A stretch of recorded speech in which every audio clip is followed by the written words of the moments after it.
hago algún daño sin tener por qué.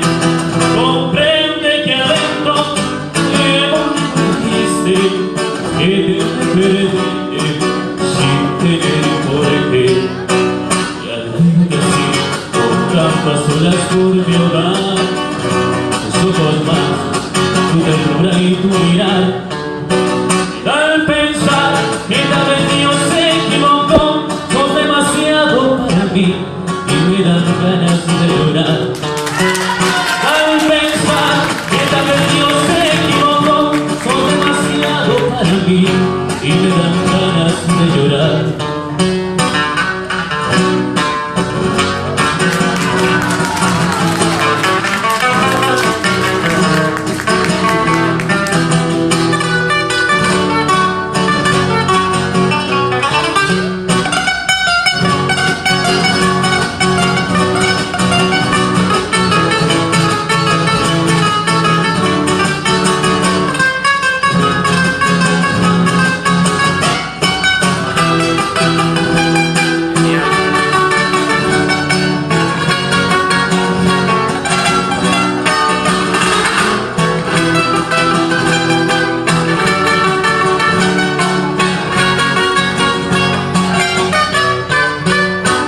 Entre mis brazos me queda sobrevida.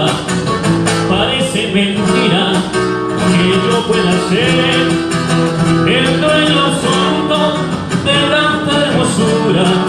Y yo en silencio sin tener por qué. A veces quisiera decirte mil cosas, pero en los silencios me suelo guardar.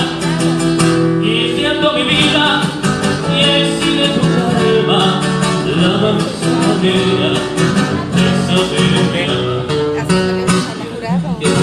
tocando a solas por mi hogar, nosotros más, tu ternura y tu mirar, me da el pensar que tal vez Dios se equivocó, sos demasiado para mí y me dan ganas de llorar. Me da el pensar que tal vez Dios se equivocó, sos demasiado para mí y me dan ganas de llorar. Muchas gracias.